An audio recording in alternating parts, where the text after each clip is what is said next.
Good morning dear student. आज हम हिंदी का पार्ट 2 पढ़ेंगे। पार्ट 2 का नाम है सजा माफ़। अब इस पार्ट में आपको ये बताया जाता है कि सज़ा तो सबको मिलती है, बट माफ़ी की कैसे सज़ा होती है वो हम इस पार्ट को पढ़ के समझेंगे कि माफ़ी की कैसे सज़ा होती है।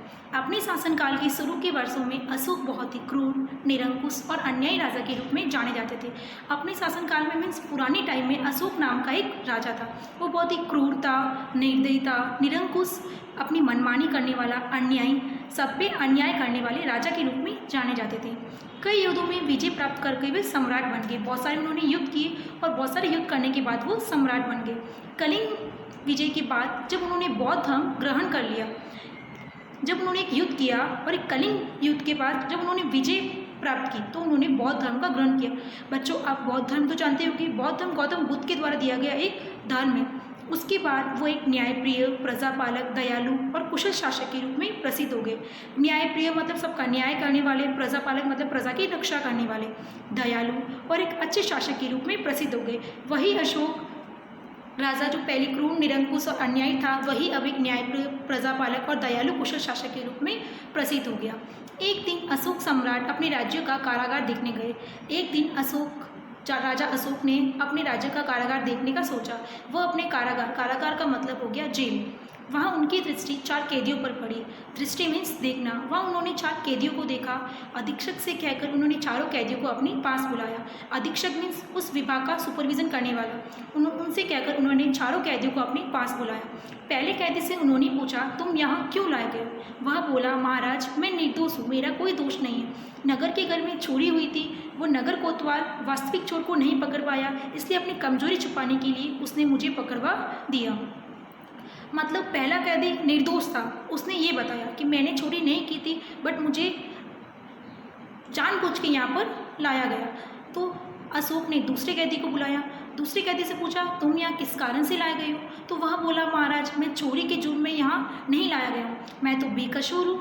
नगर कोतवाल को मुझसे शत्रुता थी, उसके बदले में उन्होंने मेरे को यहाँ पर बंद कर लिया। दूसरा कैदी भी बोलने लगा, मैं तो बेकसूर हूँ, मेरा कोई कसूर नहीं है। नगर कोतवाल को मुझसे शत्रुता थी, मतलब मुझसे दुश्मनी थी, और ये दुश्मनी निकालने के लिए मुझे उसने यहाँ पर बंद कर दिया। सम्राट तीसरे कैदी की ओर उन्मुख हुए। अशोक सम्राट है वो तीसरे कैदी की ओर चल दिए। तीसरे कैदी बोलता है, मैं निर्दोष हूँ महाराज। तीसरे कैदी ने भी यही बात कही कि मैं तो निर्दोष हूँ। पहले कैदी ने भी कहा मैं निर्दोष हूँ, दूसरे कैदी ने कहा मैं बेकसूर हूँ, तीसरा कैदी भी यही बोलने लगा कि मैं तो निर्दोष हूँ। नगर कोतवाल को रिश्वत न दे सका। इसके यह परिणाम हुआ कि वो चोरी का अपराध मेरे ऊपर मर दिया। मतलब रिश्वत मतलब उनको कुछ रुपए पैसे नहीं दे पाया, इसके कारण उसने मुझे यहाँ पर बंद कर लिया। अपने सम्राट को प्रभावित करने के लिए तीनों कैदी झूठ बोल रहे थे। तीनों कैदी, अब ये बताओ बच्चों कि जब हम कुछ गलत काम नहीं करते तो हमको कोई बंद या फिर हमको कोई सज़ा मिलती है, बट तीनों कैदों जेल में फिर भी तीनों कैदी क्या बोल रहे हैं, हमारी कोई गलती नहीं है, फिर भी हमको यहाँ पर बंद कर लिया गया है। अशोक चौथे कैदी अब तक सिर झुका खड़ा है। अब वो अशोक ने 4 कैदी को बुलाया था।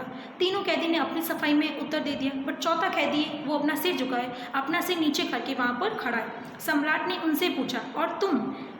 चौथा कैदी बोलने लगा, मैं क्या कहूँ महाराज, मैंने चोरी की है, चोरी एक दंडनीय अपराध है, इसलिए मुझे सज़ा मिली। चौथे कैदी ने अपनी सफाई में कुछ न कहते हुए डायरेक्ट यही कहा कि महाराज मैंने गलती की है और मुझे पता है चोरी करना एक गलत बात है, इसलिए मुझे सज़ा मिलनी चाहिए। मुझे किसी से कोई शिकायत नहीं है, जो बुरे काम करता है उसे उसके लिए सज़ा तो मिलनी ही चाहिए।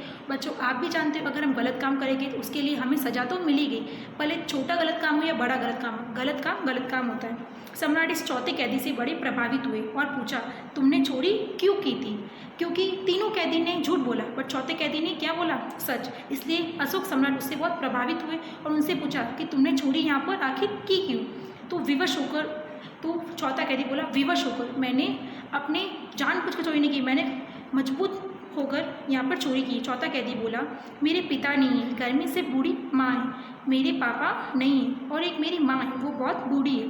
काफ़ी समय तक मैंने काम की बहुत तलाश की, मेरी माँ बीमार हो गई कि मैंने काम बहुत ढूंढा पर मुझे कहीं पर काम नहीं मिला, और मेरी माँ बहुत बीमार थी, उसकी दवाई के लिए मेरे पास पैसे नहीं थे। उनकी जान बचाने के लिए मैंने एक वैद्य की दुकान से दवाइयों की चोरी की, पर पकड़ लिया गया। मैंने सोचा मेरी माँ की जान बचाए, इसलिए उसने वैद्य मीन्स जो इलाज करता है डॉक्टर के रूप में, तो उनके घर उन्होंने क्या की, दवाई की चोरी की। पर नगर कोतवाल ने मुझे कारागार में डाल दिया। चोरी किसकी की? दवाइयों की। बट वो भी हुई तो क्या, चोरी ही हुई। सम्राट ने कारागार अधीक्षक से कहा इसे छोड़ दो। अशोक सम्राट ने क्या बोला कि इसे छोड़ दो, क्योंकि इसने व्यवस्थापूर्वक चोरी की है, इसने मजबूत होकर चोरी की है। ये मजबूर था कि इसको चोरी करनी है। अगर इसकी माँ बीमार नहीं होती तो ये ऐसा काम नहीं करता, और इससे अपने किए पर पछतावा है, क्योंकि उसने क्या बोला? सच।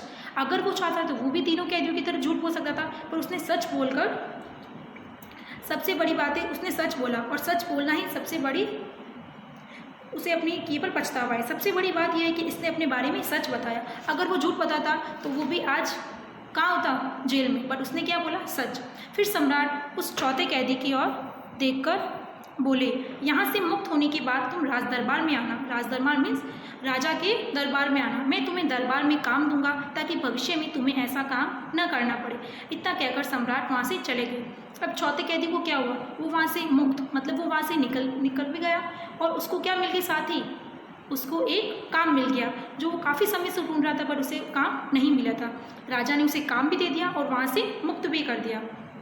कारागार के अधीक्षक ने उस चौथे कैदी को मुक्त कर दिया, मतलब उस चौथे कैदी को छोड़ दिया। सच्चाई के कारण उसकी सज़ा माफ़ कर दी गई, जबकि झूठ बोलने के अपराध में अन्य तीनों कैदियों की सज़ा और भी बढ़ा दी गई। अगर वो तीनों कैदी सच बोलते तो वो तीनों कैदी भी आज शायद सुरक्षित हो जाते। बट तीनों कैदी ने किस वजह से झूठ बोला? कि ताकि हम बच जाए, हमने चोरी नहीं की है, अपनी गलती छुपाने के लिए उन्होंने झूठ बोला।